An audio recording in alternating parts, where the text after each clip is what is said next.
Closing capital ना प्रायोजक छे ट्रेड बुल्स। अब ट्रेडिंग सबके बस की बात है।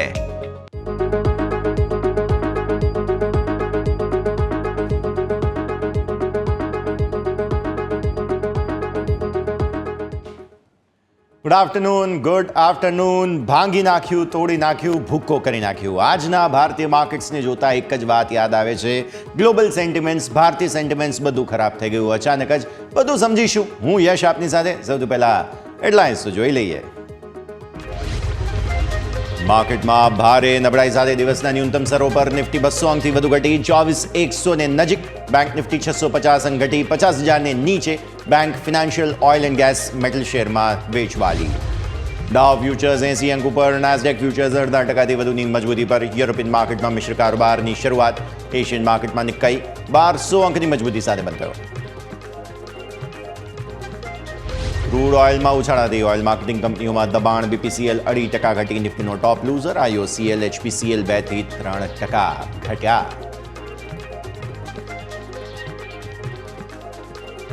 કેમિકલ શેર્સમાં ભારે ઘટાડો. આરતી ઇન્ડસ્ટ્રીઝ 15% તૂટી, વાયદા બજારનો top loser. Deepak nitrate, Navin fluorine, camlin fine science 4.5% સુધી ઘટ્યો. ઇન્સ્યોરન્સ શેર્સમાં ભારે વેચવાલી. એચડીએફસી લાઈફ નિફ્ટીનો top loser. LIC, SBI life, new India assurance 1 થી 3% ઘટ્યા.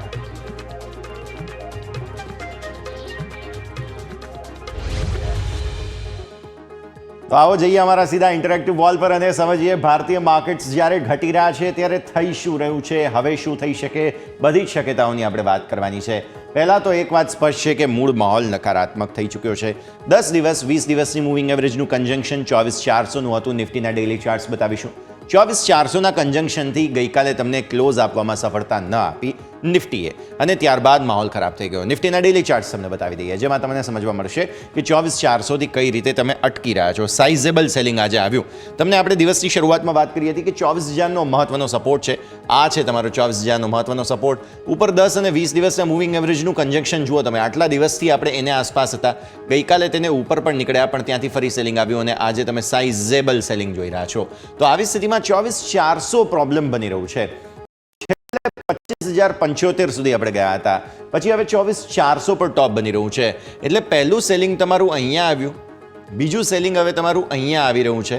એટલે માર્કેટ જે છે તે પર્ટિક્યુલરલી ઉપલા સ્તરોથી વેચવાલી બતાવે છે. આ ટ્રેન્ડ લાઇન આપણે આટલા સમયથી બનાવી તો રાખી હતી, પણ મને એવું લાગે છે કે હવે થોડો સમય આવી ગયો છે કે એને હટાવી દઈએ. But let's see. ત્યાં સુધી અત્યારે ફિલહાલ અહીંયાથી તમને જે છે તે આજનો દિવસ ખરાબ જોવા મળી રહ્યો છે. દિવસની શરૂઆત ઇનફેક્ટ સારી થઈ હતી, પણ પછી વેચવાલી આવવાની શરૂઆત થઈ. દિવસની શરૂઆત જે રીતે થઈ હતી તે બહુ જ મહત્વપૂર્ણ હતું, પણ ત્યારબાદ તને ઉપલા સ્તરોથી તમને વેચવાલી આવી. 359ના આજે હાઈ બનાવ્યા હતા આપણે. એટલે આ દિવસના ઉચ્ચતમ સ્તરો હતા, જે હવે તમારા માટે બહુ જ મોટું સેલિંગ પોઈન્ટ બની ગયા. આજના લો બન્યા છે 116 સો ફાર. અત્યારે તમારી આજે ખાસ 50 દિવસની મૂવિંગ એવરેજ છે તે 24,000 પર છે, હજુ પણ 24,070. એટલે આવી સ્થિતિમાં આ લેવલ મેન્ટેન થવું જરૂરી છે. આવતીકાલે તમે જાણો છો તે પ્રમાણે નિફ્ટી, બેંક નિફ્ટી બંનેની એક્સપાયરી છે. આવી સ્થિતિમાં આવતીકાલ માટે આ લેવલ બહુ મહત્વપૂર્ણ બની જશે. 24,070નું લેવલ ખરેખર મહત્વપૂર્ણ તમારા સૌ કોઈ માટે બનતું જોવા મળી રહ્યું છે. એ તૂટવા પર ફર્ધર સેલિંગની તૈયારીઓ અહીંયાથી ખાસ બનતી જોવા મળશે.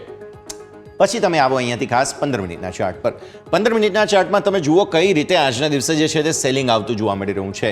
24,400 આસપાસ જ્યારે પણ તમે આવવાની કોશિશ કરો છો, ત્યારબાદ 15 મિનિટના ચાર્ટમાં તમને સતત ઉપલા સ્તરોથી વેચવાલી જ આવતી જોવા મળી રહી છે. તો નિફ્ટીના 15 મિનિટના ચાર્ટ પર તમને બતાવીશું, જેમાં ઉપલા સ્તરોથી તમને વેચવાલીના સંકેતો પણ આવતા જોવા મળશે. ત્યારબાદ આપણે ઓપન ઇન્ટરેસ્ટ વગેરેની પણ વાત કરી લઈશું, જે રીતે અહીંયાથી ખાસ ફ્લિપ થતું સતત તમને જોવા મળે. પર્ટિક્યુલરલી ઉપલા સ્તરોથી વેચવાલીના સંકેતો બનતા જોવા મળી રહ્યા છે. અત્યારે ઉપલા સ્તરોથી થોડું જેને કહેવાય કે અટકવાની કોશિશ જરૂર કરી રહ્યો છે નિફ્ટી, પણ તેમ છતાં પણ હા, અહીંયા પ્રોબ્લેમ્સ જે છે તે જરૂર બનતા જોવા મળી રહ્યા છે. તો આ પરિસ્થિતિ તમારા ડેઝ લો જે બન્યા છે 116, ત્યાંથી થોડો અટકવાની કોશિશ જે શરૂથી નિફ્ટી જે છે તે કરતો જોવા મળી રહ્યું છે. તો આ સ્થિતિને ધ્યાન પર રાખીશું. આગળ વધીએ અને પછી ઓપન ઇન્ટરેસ્ટની વાત કરીએ. યસ, સૌથી પહેલાં 15 મિનિટના ચાર્ટ તમારા સ્ક્રીન પર તમે જુઓ છો તે પ્રમાણે અહીંયાથી ખાસ દિવસની શરૂઆત થઈ તમારી. ગઈકાલે તમે જુઓ કે અહીંયા તમને સાઇઝેબલ સેલિંગ પહેલાં તો આવતું જોવા મળ્યું હતું, રાઈટ. પછી તમે અહીંયાથી ખાસ અટકવાની કોશિશ કરી. હવે દિવસની શરૂઆત થઈ, નેરોનેસ હતી, પણ ત્યારબાદ એ જે કન્સોલિડેશન હતું ત્યાં અહીંયાથી ટ્રેન્ડ ચેન્જ થયા અને શાર્પ સેલિંગ આવ્યું. એટલું મોટું સેલિંગ હતું કે તમે છેક 300 ને ઉપર હતા, 24,300 ને ઉપર, ત્યાંથી 100 ને તોડવાની કોશિશ કરી અને ઇનફેક્ટ 100 ને નીચે, આ જે કેન્ડલ છે એનેથી પણ નીચે દિવસના ન્યૂનતમ સ્તરો અહીંયા બનેલા છે અને ત્યારબાદ હવે થોડા રિકવર થવાની કોશિશ કરી રહ્યા છીએ. 150 ને ઉપર અત્યારે ફિલહાલ તમને કારોબાર જોવા મળી રહ્યું છે. તો પરિસ્થિતિ પર્ટિક્યુલરલી બહુ જ ઇન્ટરેસ્ટિંગ છે. અહીંયા ખાસ તમારે ધ્યાન પર રાખવાનું રહેશે. ઉપલા સ્તરો પર જેમ તમે જોઈ રહ્યા છો તેમ એક નાનકડું દબાણ આવતું જોવા મળી રહ્યું છે 400 આસપાસ, એટલે કે એક હર્ડલ જરૂર બનતું જોવા મળી રહ્યું છે. ઓપન ઇન્ટરેસ્ટની વાત કરી લઈએ. નિફ્ટીના ઓપન ઇન્ટરેસ્ટના હિસાબથી તમને સમજવા મળશે ઉપલા સ્તરોથી પર્ટિક્યુલરલી જે આ તમે જુઓ છો, 24,300 આસપાસ બહુ મોટો ઓપન ઇન્ટરેસ્ટ આજે એડ થયું છે. 24,400 અહીંયા પણ બહુ મોટું ઓપન ઇન્ટરેસ્ટ છે. 24,200 તમે જુઓ છો, અહીંયા પણ બહુ મોટું દબાણ હવે આવી ચૂક્યું છે. એટલે આવતીકાલ માટે 24,200 બહુ મોટો પ્રોબ્લેમ તમને બનતો જોવા મળશે અને ત્યારબાદ 24,000ના પુટમાં એટલો કંઈ ખાસ સપોર્ટ હવે બચતો નથી. એટલે આ સ્થિતિ પણ તમે ખાસ ધ્યાન રાખો. તો હવે ફિલહાલ કોશિશ કરી રહ્યા છે માર્કેટ્સ આ મહત્વના લેવલ્સને તોડવા માટેની. આવતીકાલનો દિવસ બહુ મહત્વપૂર્ણ બની રહેશે. ઓઆઈ ચેન્જ હું તમને બતાવી દઉં ફટાફટ. આજે જ કેટલા તમને જુઓ અહીંયાથી ખાસ એડિશન આવતા જોવા મળી રહ્યા છે. આ બધા જ કોલ રાઇટર્સ છે કે જેમણે આજે જ પોતાની પોઝિશન જે છે તે એડ કરી છે. સૌથી વધારે 300માં 24,300માં તમે જુઓ છો સૌથી વધારે ઓપન ઇન્ટરેસ્ટ આજે એડ થયા. આ પુટના એક્ઝિટ છે અહીંયાથી 450, 400, 350, 300. પરિસ્થિતિ ગઈકાલે જે રીતે પુટ રાઇટર્સ અગ્રેસિવ થયા હતા, આજે આ જ બધા ફસાઈ ગયા હોય તેવી સ્થિતિ અહીંયાથી ખાસ તમને બનતી જોવા મળી રહી છે. હવે આવો બેંક નિફ્ટી પર. બેંક નિફ્ટીની સ્થિતિ પણ તમને સમજાવી દઈએ. દિવસની શરૂઆત થઈ ત્યારથી જ વેચવાલી સતત આવી હતી. આજે એક સમયે આપણે 10 દિવસની મૂવિંગ એવરેજ જે છે તે લેવલને અપ્રોચ પણ કર્યું હતું અને આ લેવલ થાય છે 50,534. આપણે દિવસની શરૂઆત જ નકારાત્મકતા સાથે થઈ. એચડીએફસી બેન્કે મૂળ શરૂઆત કરી હતી ત્યાંથી ખરાબ કરવાની અને ત્યાંથી પછી સતત વેચવાલીના જ સંકેતો તમને બનતા જોવા મળ્યા. હવે નીચે જે છે તે ખાસ અહીંયા મૂવિંગ એવરેજ તમારી આવે છે 49,847નો સપોર્ટ થાય છે. આ છે તમારા માટે થઈને બહુ મહત્વનો સપોર્ટ. આ છે 100 દિવસની મૂવિંગ એવરેજ. આપણે તમને દરરોજનું દિવસો ગણાવી રહ્યો છું, 1, 2, 3, 4, 5, 6, 7. આજે 7મો દિવસ છે કે અહીંયા તમે જુઓ છો તે પ્રમાણે પર્ટિક્યુલરલી અટકી રહ્યા છીએ આપણે 100 દિવસની મૂવિંગ એવરેજથી. જોઈએ પછી હવે આગળ શું થાય છે. આવો 15 મિનિટના ચાર્ટ પર સમજી લઈએ. બિકોઝ અહીંયા પણ બેંક નિફ્ટીમાં જે રીતે ઉપલા સ્તરોથી વેચવાલી સતત આવી રહી છે. દિવસની શરૂઆત તમારી થઈ અહીંયા, આ પહેલી કેન્ડલ બની. ગઈકાલનું જે સેલિંગ હતું તે લગભગ કન્ટિન્યુ થયું. બેંક નિફ્ટીમાં શરૂઆતથી જ મૂડ ખરાબ હતો. એચડીએફસી બેંકના જે સમાચારો હતા એમએસસીઆઈના તે પણ માર્કેટને પસંદ ન પડ્યા. શાર્પ સેલિંગ આવ્યું. સેકન્ડ લેગ જે છે તે તમને 12:30 આસપાસ, 12:15 આસપાસ આવતો જોવા મળ્યો. ત્યાંથી ફરી એકવાર વેચવાલી થઈ અને અત્યારે પણ ઇનફેક્ટ કોઈ બહુ સારું નથી. અને આપણે 100 દિવસની મૂવિંગ એવરેજ જે હમણાં મેં વાત કરી તમને ડેઇલી ચાર્ટ્સ પરથી, એ તોડી ચૂક્યા છીએ. એટલે પરિસ્થિતિ ખરાબ વધારે છે બેંક નિફ્ટી માટે થઈને. હાલત વધારે ખરાબ થતી જોવા મળે છે. ઓઆઈ તમે જુઓ, ઓપન ઇન્ટરેસ્ટના હિસાબથી તમે જુઓ છો અહીંયાથી ખાસ 50,000ના કોલ રાઇટર્સ જે છે તે પણ હવે અહીંયાથી ખાસ અગ્રેસિવ થઈ ચૂક્યા છે. આવી સ્થિતિમાં પુટ રાઇટર્સ ફસાઈ ચૂક્યા છે અને આવતીકાલની એક્સપાયરી હવે 50,000 બહુ મહત્વનું લેવલ બની જશે. 50,200 મેક્ઝિમમ. એનાથી વધારે ઉપર જવાના ચાન્સ ઓછા લાગી રહ્યા છે અત્યારે ફિલહાલ. ઓપન ઇન્ટરેસ્ટ ચેન્જ પણ હું તમને ફટાફટ બતાવી દઉં. ચેન્જના હિસાબથી પણ તમે જુઓ છો જે રીતે કોલ રાઇટર્સ અગ્રેસિવ થયા છે. આ બધી જ સ્ટ્રાઇક જુઓ તમે. આ છે 50,500, ત્યારબાદ 400, 300, 200, આ 100 અને આ 50,000. બધા જ કોલ રાઇટર્સે આજે અગ્રેસિવ પોઝિશન્સ અહીંયાથી ખાસ બનાવી છે. એટલા માટે થઈને પર્ટિક્યુલરલી પરિસ્થિતિ થોડી ખરાબ થતી બેંક નિફ્ટીમાં વધારે જોવા મળી રહી છે. તો આપણે વાત કરી નિફ્ટી બેંક નિફ્ટી બંનેની. સેટઅપ નેગેટિવ છે, ક્લિયર કટ આપણને જોવા મળી રહ્યું છે. હા, થોડા અટકવાની કોશિશ જરૂર કરી રહ્યા છે નિફ્ટીમાં ન્યૂનતમ સ્તરોથી, પણ હવે જોઈએ પછી આવતીકાલથી કયા પ્રકારના સંકેતો બને છે. પણ હવે એક ક્વિક બ્રેક લઈ લઈએ અને બ્રેક બાદ આપણે એક્સપર્ટ્સ આપણી સાથે જોડાશે. તેમની પાસેથી સમજીશું કે ભારતીય માર્કેટ્સ શું આગળના હવે સંકેતો બતાવી શકે તેમ છે. બ્રેક બાદ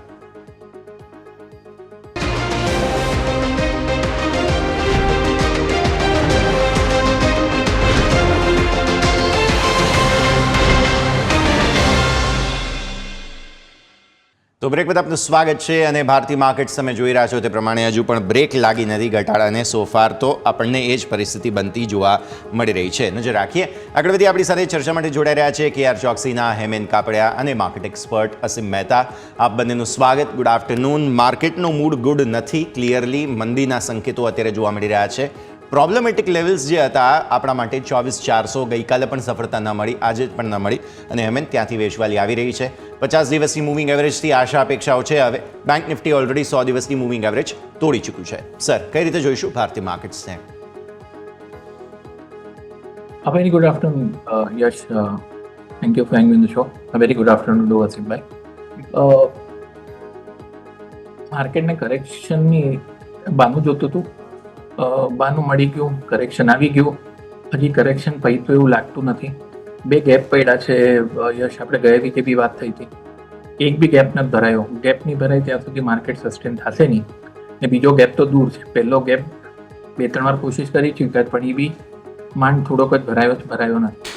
એટલે જો એ નથી થતું અને 24,400 ઉપર ટકતું નથી, હમણાં તો 24,400 તો દૂર છે, તો તમારે એકવાર 23,800 23,700 આવી શકે. પણ બેંક નિફ્ટી બી પાર્ટિસિપેટ નથી કરતું અને વિક્સ હજી પણ 16 ની ઉપર જ છે, કારણ કે જીઓપોલિટિકલ ટેન્શન છે. પણ વિક્સ થોડું નીચે આવ્યું હોત તો લાગત કે ભાઈ માર્કેટને વધારે સપોર્ટ મળશે, પણ એવું બી છે નહીં. એટલે મારા હિસાબે જેમ તમે કીધું હજી પ્રેશર છે, થોડુંક પ્રેશર રહી શકે છે અને એકવાર 23,800-700 સુધીની જગ્યા પોસિબલ છે. I think it would be an opportunity to buy. પણ હમણાં તો જેમ તમે કીધું પ્રેશર ક્લિયરલી દેખાય છે. ક્લિયરલી મંદીના જ સંકેતો અત્યારે ફિલહાલ જોવા મળી રહ્યા છે. અસીમ સર, હવે આપણે કારણો હંમેશા સમજવાની કોશિશ કરતા હોઈએ કે માર્કેટ શા માટે ઘટ્યું, પણ આપણે સાથે એ પણ ચર્ચા જરૂરથી કરવી જોઈએ કે 23,200થી આમ જોવા જાવ તો સતત તેજી, છેલ્લે પણ આપણે ચર્ચા કરી 25,075, 24,400 પર અટકવાની કોશિશ કરી આપણે. ઓલરેડી હમણાં એક વખત 24,000 તોડ્યું પણ હતું, પણ હવે ફરી એકવાર આજે અટેમ્પ્ટ થઈ રહી છે. ઇનફેક્ટ આવતીકાલે લાગે પણ છે.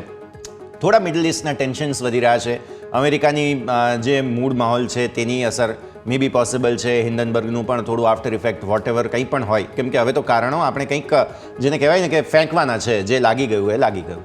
તો થોડું સ્થિતિ સમજવાની કોશિશ કરીએ કઈ રીતે જુઓ છો તમે માર્કેટને. અને મિડલ ઇસ્ટની ટેન્શન થોડી પર્ટિક્યુલરલી આજની રાત કદાચ બહુ મહત્ત્વની છે. ઈરાન ઇઝરાયલ વચ્ચે ડિસાઇઝિવ રહેશે મને લાગે છે કદાચ આજનો દિવસ. સો એ પણ કદાચ મે બી પોસિબલ છે કે માર્કેટ રિએક્ટ કરતા હોય. અસીમ સાહેબ, ગુડ આફ્ટરનૂન યશ, ગુડ આફ્ટરનૂન એમભાઈ.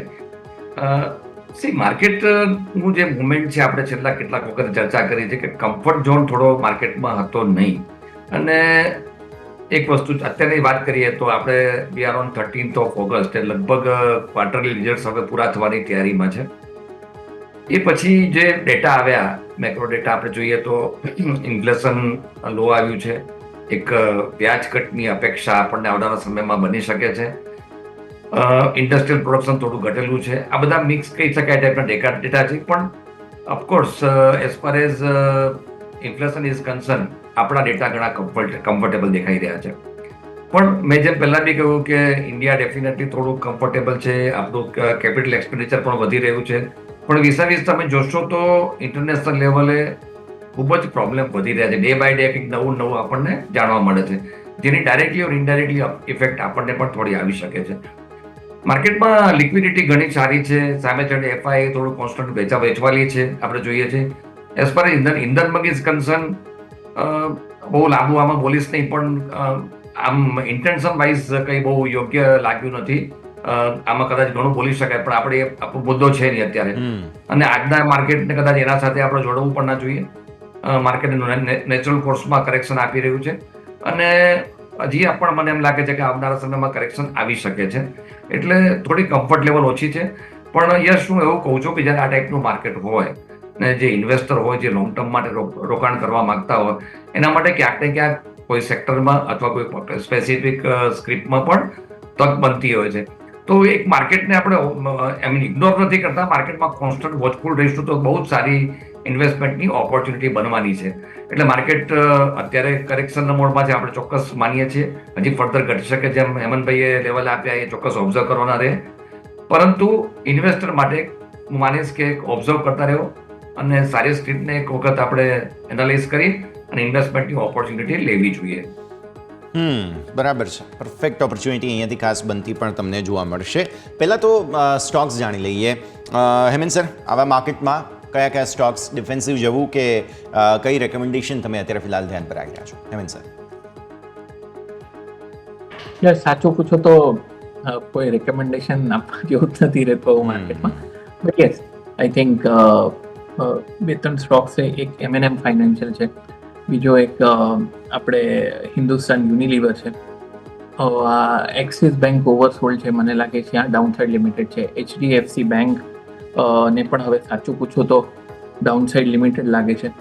હા, હવે 1600 તોડી નાખે તો આજે થોડીક પોઝિટિવિટી હતી, રાઉન્ડિંગ બોટમ હતું, એ પણ નેગેટ થઈ જાય. એટલે મારી હિસાબે ડિફેન્સિવમાં એક HUL મને સારો લાગે છે. અને થોડુંક લોંગર ટર્મ પોઈન્ટ ઓફ વ્યૂથી એક બંધન બેંક ઇન્ટરેસ્ટિંગ લાગે છે.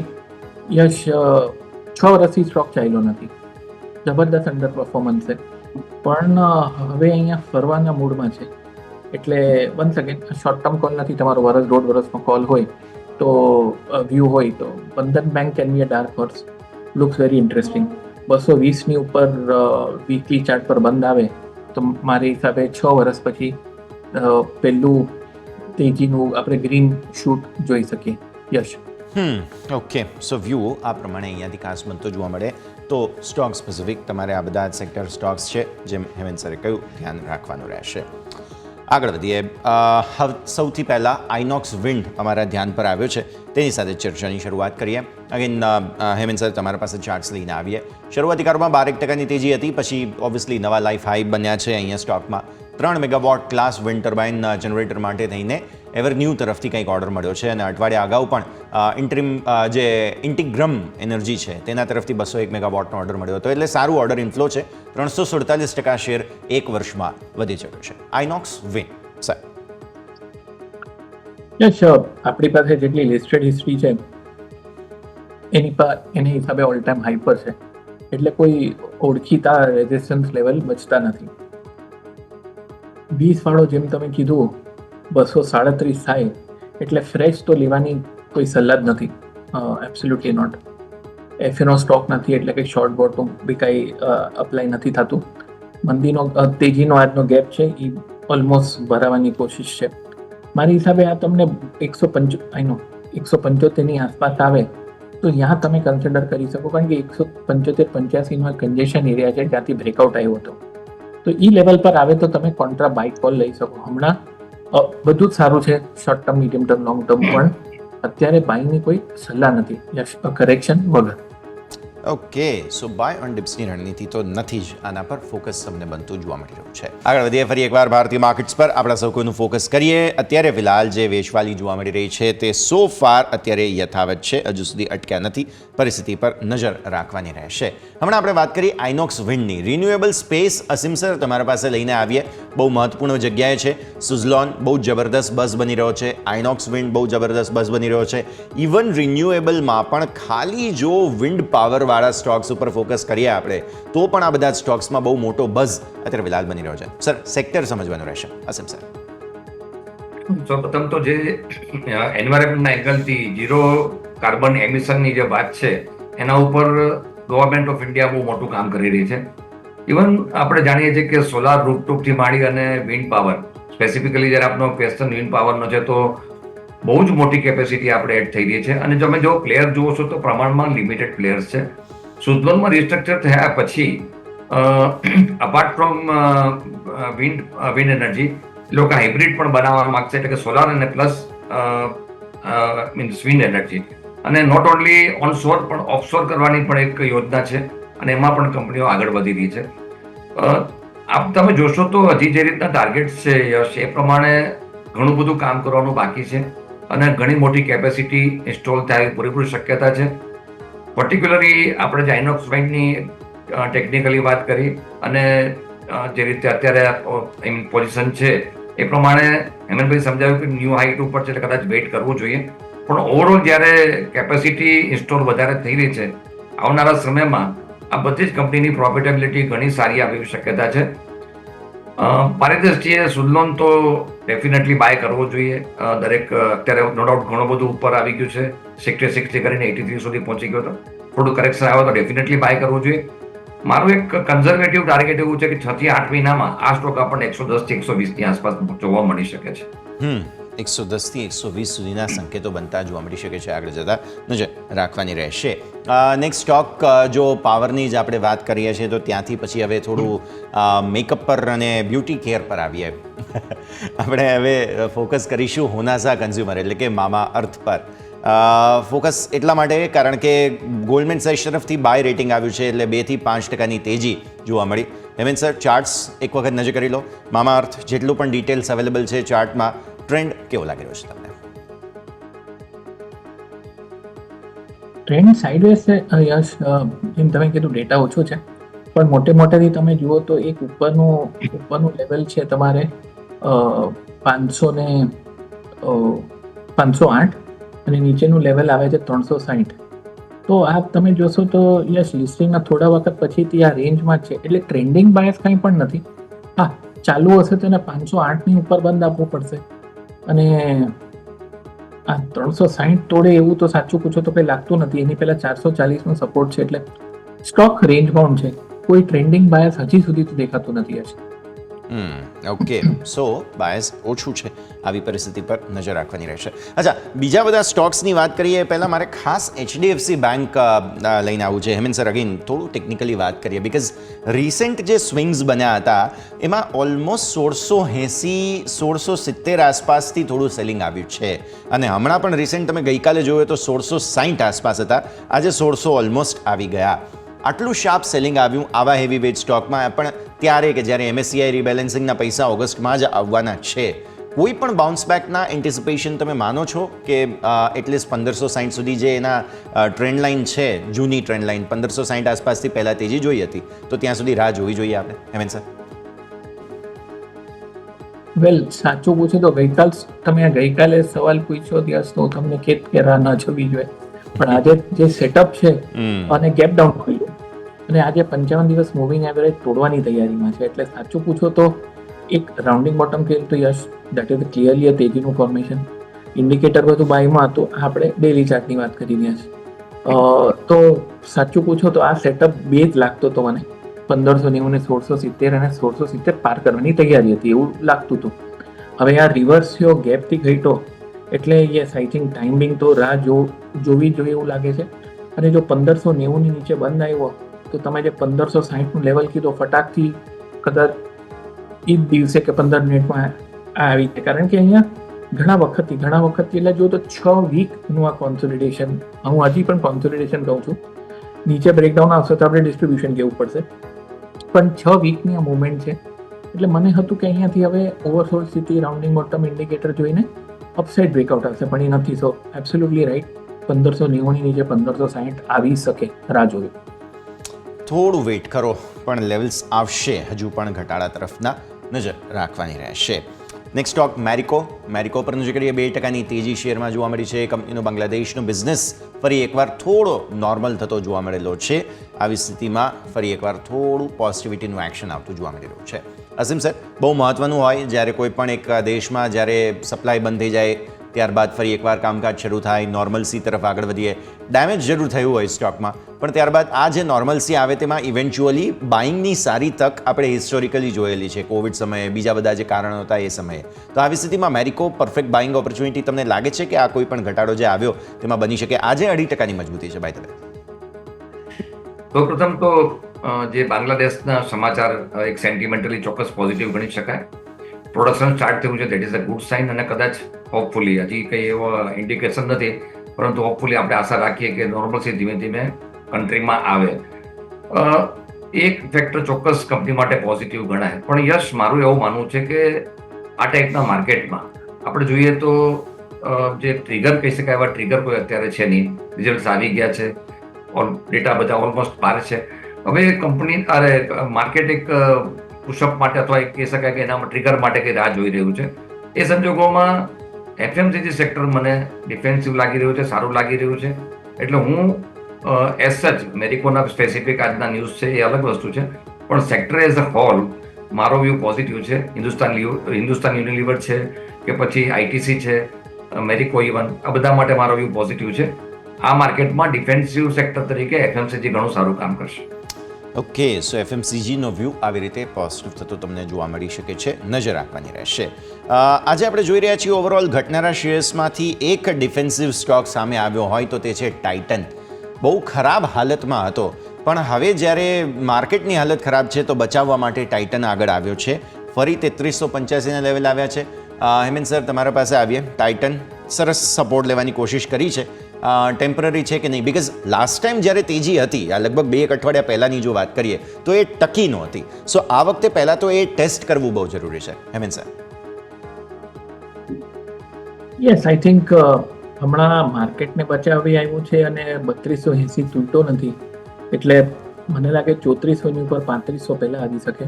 ટાઇટન તમે જુઓ તો 1 2 3 4 5 6 7 આઠમો મહિનો છે યશ કરેક્શનમાં, એટલે ટાઇટન ઘણા વખતથી ટાઈમ અને પ્રાઇસ રિટ્રેસમેન્ટમાં છે, એટલે હમણાં રેઝિલિયન્સ કદાચ હજી પણ વધારે મજબૂત થાય, કારણ કે 8 મહિનાથી જો 8મો મહિનો છે એટલે 7 મહિના તો તમે પકડો, 7 મહિનાથી સ્ટોક ઘટતો હોય, અહીંયા આસ્તે આસ્તે સ્ટેબલ થઈ ગયું છે.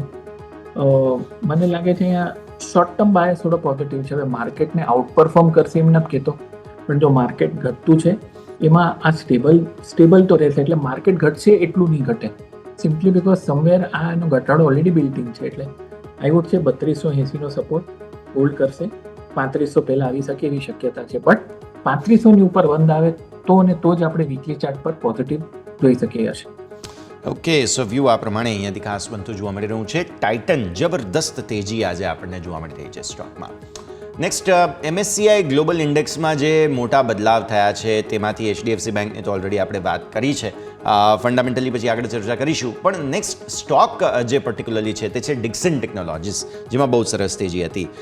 હેમંત સર, એક વખત નજર કરો ડિક્સન ટેકનોલોજીસ, બહુ સરસ એક્શન સ્ટોકમાં આજે જોવા મળ્યું હતું, અને જે MSCI ગ્લોબલ ઇન્ડેક્સમાં સામેલ થયો એને કારણે તેજી હતી. અહીંયા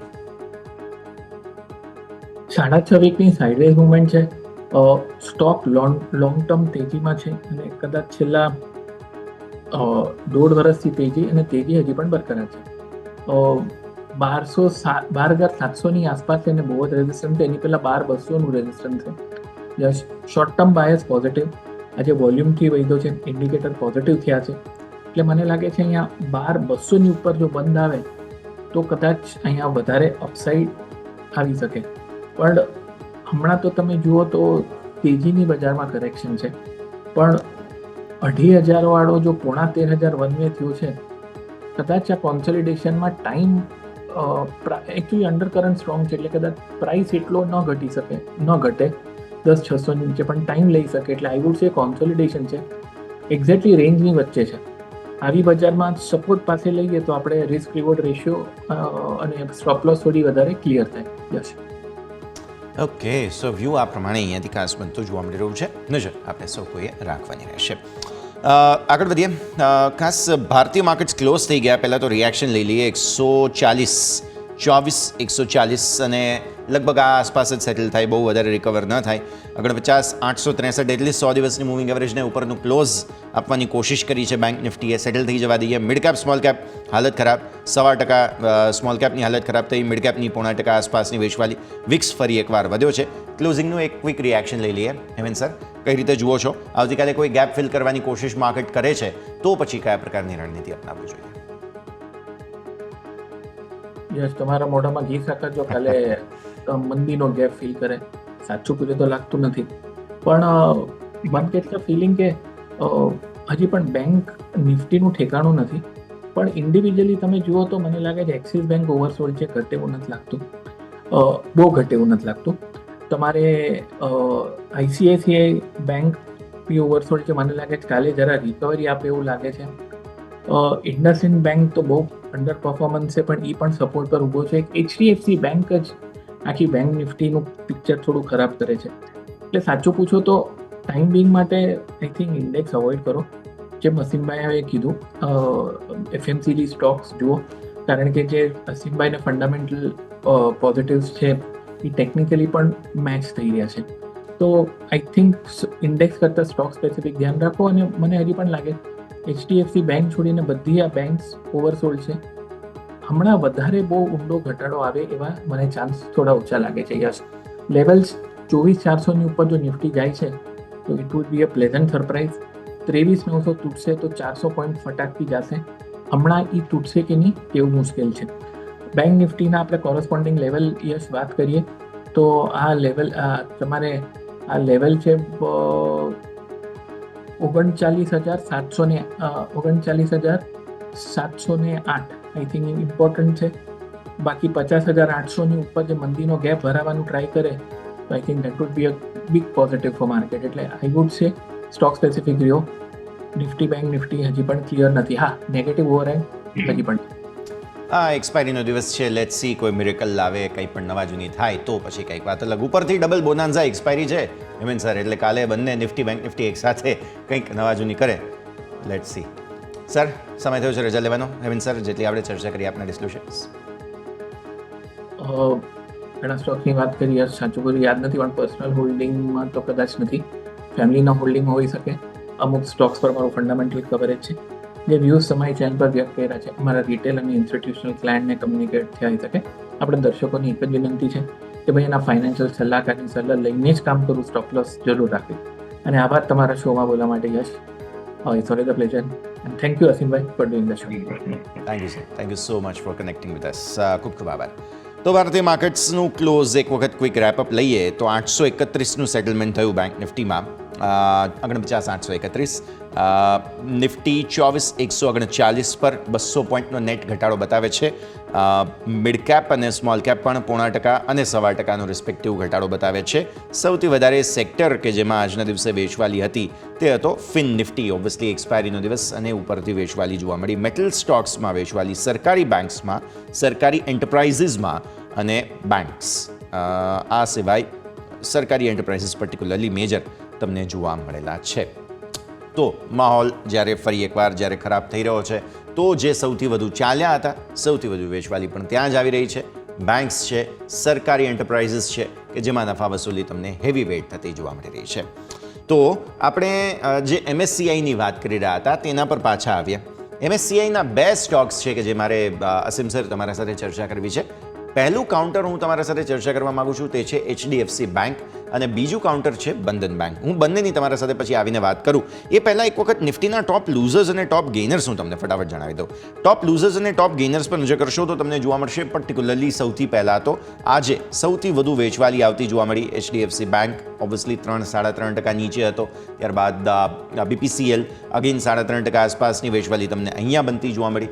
શ્રીરામ ફાઇનાન્સ આજે બહુ જ મોટી વેચવાલી હતી, 3.5% આસપાસ સ્ટોકમાં મેજર સેલિંગ આજના દિવસે જોવા મળ્યું. HDFC લાઈફ 2% આસપાસની વેચવાલી, બજાજ ફાઇનાન્સ 2%ની વેચવાલી, ટાટા મોટર્સ 2%ની વેચવાલી, ટાટા સ્ટીલ 2%, ગ્રાસિમ 2%. એટલે તમે ટોપ 10 કાઉન્ટર્સ જુઓ તો એ બધા 2થી 3.5%ની વેચવાલી તમને બતાવે છે.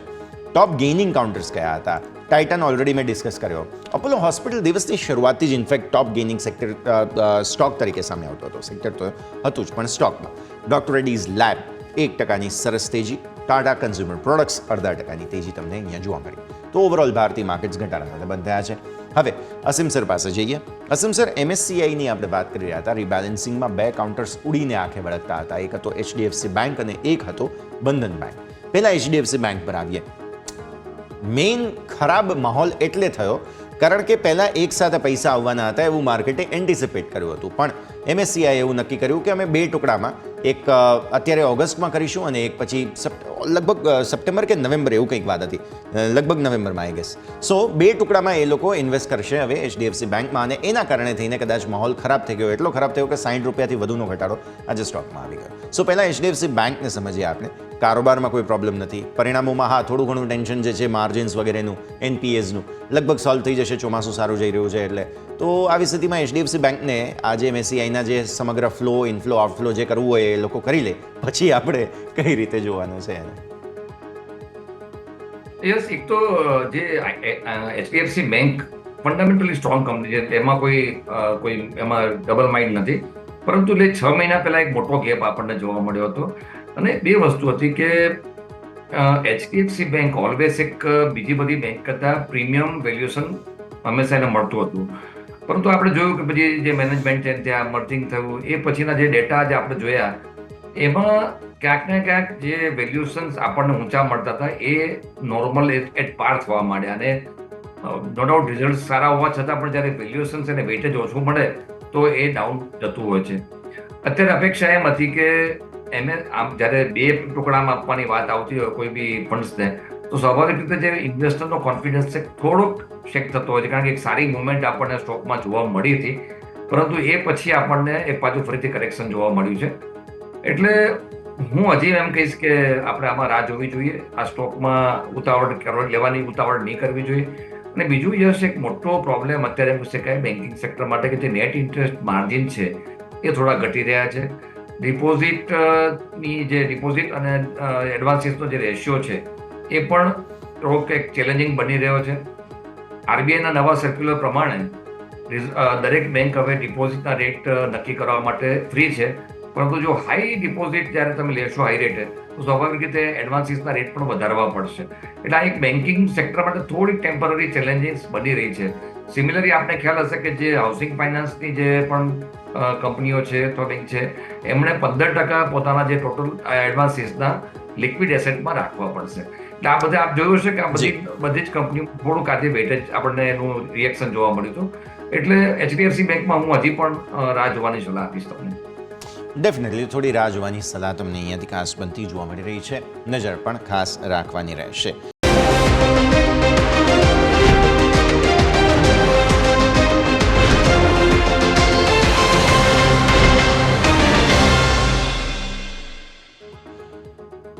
બ્રેક બાદ આપનું સ્વાગત છે. ભારતીય માર્કેટ્સના ક્લોઝ બાદ આપણે ફરી એકવાર ચર્ચા શરૂ કરીએ. બંધન બેંક પર નેક્સ્ટ ફોકસ આપણા સૌ કોઈનું હોવું જોઈએ, કારણ કે અહીંયા MSCI ઇન્ડેક્સથી એક્ઝિટ થવાને કારણે મેજર સેલિંગ આવતું જોવા મળેલું છે. અસીમ સર, બેન્કિંગ કાઉન્ટર્સમાંથી એક HDFC બેંકની તો ઓલરેડી આપણે વાત કરી. હવે આપણું ફોકસ કરીએ બંધન બેંક પર. કઈ રીતે જુઓ છો તમે? અહીંયાથી એક્ઝિટ થઈ છે. ઓબ્વિયસલી બંધન બેંક રિસેન્ટલી પરફોર્મન્સ બાબતે પણ થોડા ક્વેશ્ચન્સ ઊભા થયા હતા, પણ આપણે એ પણ જોયું છે કે જ્યારે આવા કોઈ ઇન્ડેક્સમાંથી એક્ઝિટ થતી હોય ને કોઈ સ્ટોકની, તો એ રાહતનો શ્વાસ પણ લેતો હોય છે. તો સ્થિતિ થોડું સમજીએ ફંડામેન્ટલી કઈ રીતે જુઓ છો તમે સર બંધન બેંક? મેં જેમ ઓવરઓલ બેન્કિંગ સેક્ટરની જે ચિંતા છે એ વ્યક્ત કરી, અને આપને ખ્યાલ હશે કે બંધન બેંકમાં જે ગ્રુપ ફાઇનાન્સ અર્લિયર હતી એ મર્જ થયેલી છે. એટલે જે હાઉસિંગ ફાઇનાન્સ માટે આજે કદાચ બે રીતે આપણે જોઈ શકાય કે જે હાઉસિંગ ફાઇનાન્સની જે પણ બેંક એક્ટિવિટી કરે છે એમના માટે 15% ટોટલ એડવાન્સીસના એમને લિક્વિડ એસેટમાં રાખવા પડશે. આ એક થોડુંક શોર્ટ ટર્મ માટે નેગેટિવ ગણી શકાય કંપનીઓ માટે, કારણ કે એટલા ફંડ એમને ડિપ્લોય નહીં કરી શકે. બીજી બાજુ જો તમે ડિપોઝિટના કરેક્ટ કરું છું, ડિપોઝિટના 15%ની વાત છે. એટલે જે ડિપ્લોય તમે ના કરી શકો એના ઉપર માર્જિન થોડું એટલું ઓછું થતું હોય છે. એઝ ફાર એઝ એક્ઝિટ લેવાની વાત કરીએ તો ડેફિનેટલી બે રીતે એને પોઝિટિવલી નેગેટિવ ગણાતી હોય છે. પણ બંધન બેંકનું પરફોર્મન્સ છેલ્લા લગભગ મારા ખ્યાલથી આઈ એમ નોટ રોંગ એકાદ વર્ષથી તો આપણને એટલું પરફોર્મન્સ સારું દેખાતું નથી. એટલે banking sector as a whole અને પર્ટિક્યુલરલી બંધન બેંક માટે મારો વ્યૂ અત્યારે નેગેટિવ છે થોડું. અત્યારે હાલના તબક્કે કોઈ પણ જાતનું ઇન્વેસ્ટમેન્ટ કરવાની મારી સલાહ નથી એમ.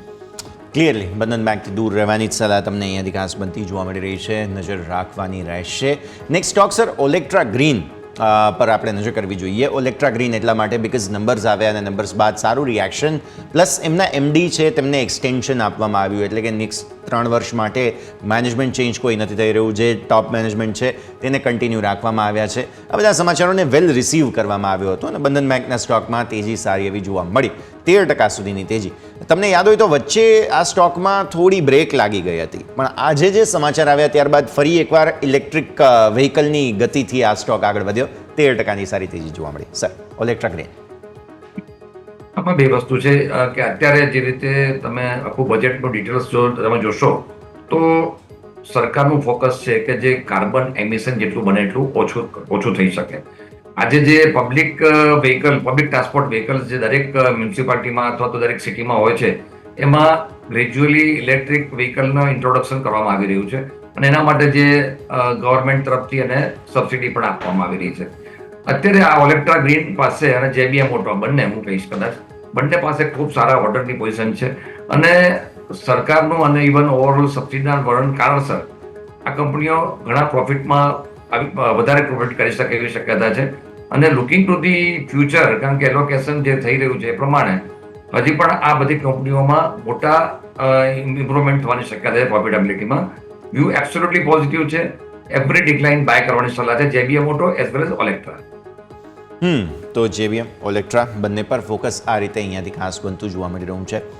આ સમયે મેટલ સ્ટોક્સમાંથી સર હિન્દુસ્તાન કોપરના નંબર્સનું રિએક્શન જોવા મળ્યું. 5%ની તેજી હતી. ઇનફેક્ટ 33% આવક વધી, નફો ઓલમોસ્ટ ડબલ થયો, એબિટા ડબલ થઈ ગયા, માર્જિન તમે જુઓ બહુ સરસ વધ્યા છે, અને આમ પણ કોપરની ઇલેક્ટ્રોનિક પ્રોડક્ટ્સ આવવા પછી ડિમાન્ડ પણ બહુ જ સારી છે. આવી સ્થિતિમાં નંબર્સ બહુ જ સારા, વેલ રિસીવ્ડ નંબર છે, અને સ્ટોકમાં સારી તેજી પણ હિન્દુસ્તાન કોપરમાં આપણને જોવા મળી. અસીમ સર ઓવરઓલ જો આપણે મેટલની વાત કરી પહેલા તો મેટલ ઇન્ડેક્સ થોડુંક અત્યારે ડાઉનવર્ડ છે, પરંતુ સ્પેસિફિકલી જે નોન ફેરસ છે એમાં એક ગ્રેજ્યુઅલી આપણને એક સારું અપવર્ડ મુવમેન્ટ જોવાય છે.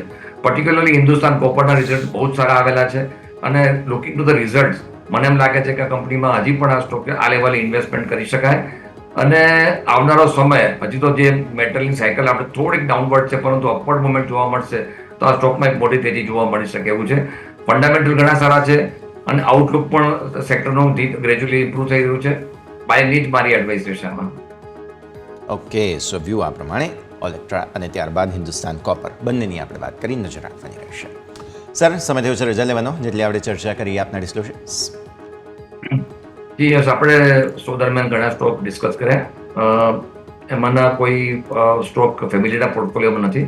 વ્યુઅર્સને એડવાઇસ એટલી જ છે કે આપ જ્યારે પણ ઇન્વેસ્ટમેન્ટ કરો આપના ફિનાન્શિયલ એડવાઇઝરની સલાહથી પછી જ કરો. અને યશ, આપનો શોમાં બોલાવવા બદલ ખૂબ ખૂબ આભાર. હેમંતભાઈ વહેલા નીકળી ગયા એમનો બી ખૂબ ખૂબ આભાર. Thank you very much. Thank you so much sir. ખૂબ ખૂબ આભાર આપનો પણ અમારી સાથે જોડાવા માટે અને આ સમગ્ર ચર્ચામાં ભાગ લેવા માટે. તો શાર્પ વેચવાળી ભારતીય માર્કેટ્સમાં આજે જરૂર જોવા મળી છે, but let's hope for the best. આવતીકાલે એક્સપાયરીને દિવસે ફરી એકવાર કંઈક નવા જૂની થાય, ટ્રેન્ડ ચેન્જ કરવા માટે એક પરફેક્ટ જગ્યા. પ્લસ નિફ્ટી બેંક નિફ્ટી બંનેની એક્સપાયરી એક સાથે બુધવારને દિવસે આપણને જોવા મળવાની છે. આ સાથે જ આ શોમાં હાલ બસ આટલું જ. મને યશને આપજો રજા. આગળના અપડેટ્સ માટે આપ જોતા રહો ન્યૂઝ કેપિટલ ગુજરાત.